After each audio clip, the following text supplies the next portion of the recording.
Make sure to subscribe to this channel for more videos like this.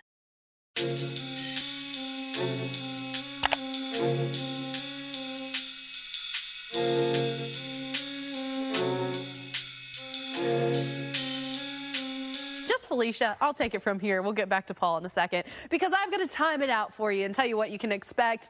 Some issues where you're seeing the pink, I would say, down below that 86 corridor around Elmira. Syracuse, you're pretty stuck in the snow right now, so you're not going to have as many problems as where we're seeing maybe some of that freezing rain coming down. You hate to see that pink. It's indicative of ice, and that means it's indicative of some rough road conditions. Now, as this warm nose continues to lift a bit farther north, Syracuse, you're going to get in a mix for a little while, but Syracuse, Rochester, it's mostly a snow thing for you as we head through today and into tonight. No huge accumulations, 1 to 2 inches mainly along that 90 corridor. Of course, you get some of that elevation to squeeze out some higher totals there along the Tug Hill Plateau though as well. Buffalo, rain snow mix today, overnight snow showers, and then by Sunday some clouds hanging around to start your Sunday, and then it clears out as we head into the afternoon.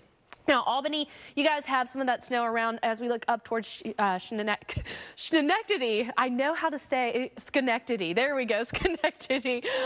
We've got the snow coming down there as well. So it's a little bit of a winter wonderland starting out, but watch what happens. That warm nose lifts north, and then you get a mix of that rain coming in as well. Paul. I know why. Everyone knows why. Next weekend recharge rolls on. I'm Paul Goodlow. And I'm Felicia Combs. We've got Dr. Greg Postel along with us. We are gearing up for a busy week ahead as millions of Americans hit the highways and the airports for their holiday plans. We saw the Thanksgiving travel. I can only imagine what Christmas is going to look like, Posty. Well, Mother Nature is throwing us a few curveballs, and Snowstorm Carrie is creating a slushy, snowy mess in parts of the Northeast.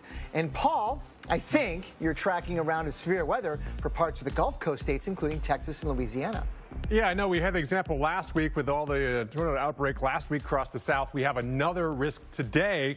The good news is... And when we're talking about snow, it's been beautiful out there. We're finally getting some of the snowpack to come back. We've got winter storm warnings, winter weather advisories, winter storm watches through portions of Washington, a little bit of Oregon, Idaho getting in on that as well. And we've seen quite a bit of snow in the past 3 days. Anyways, take a look at this. Everywhere that you're seeing the pinks, we're talking about more than a foot up to 2 feet across portions of the Cascades, down into the Sierras, even working on their snowpack as well. Spokane, you're stuck in the snow right now. Seattle, it's just wet for you. The Olympic Peninsula, stuck.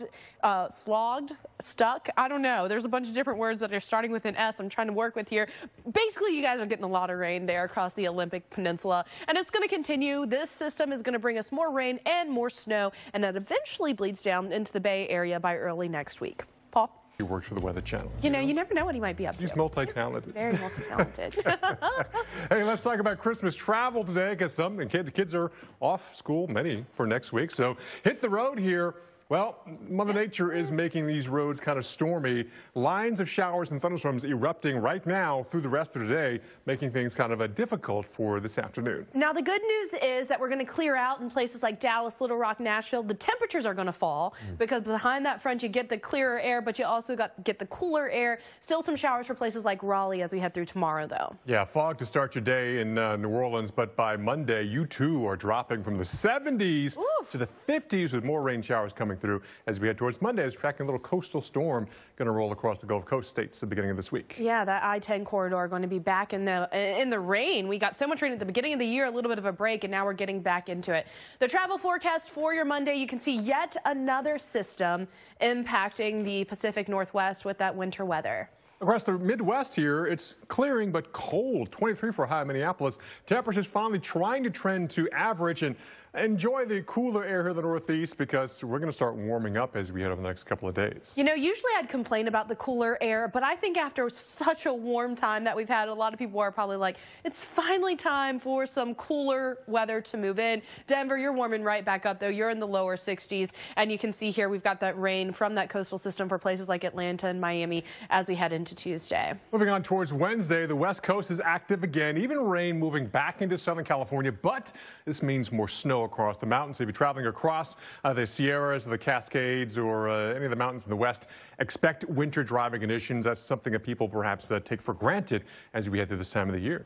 Let's take a look at Thursday as we're edging out your week heading toward Christmas. You can see we've got that precipitation all across the west, but dry conditions, plenty of sunshine, seasonable temperatures for the most part as we look at the eastern portions of the country. All right, Thursday, that means Friday is Christmas Eve, and heads up for people traveling across the Four Corners. Interstate 40, we're expecting snow. You might take I-10 and have a more safer drive in rain versus the snow-covered roads. Of course, we're talking a lot about snow. We got to talk about our latest winter storm.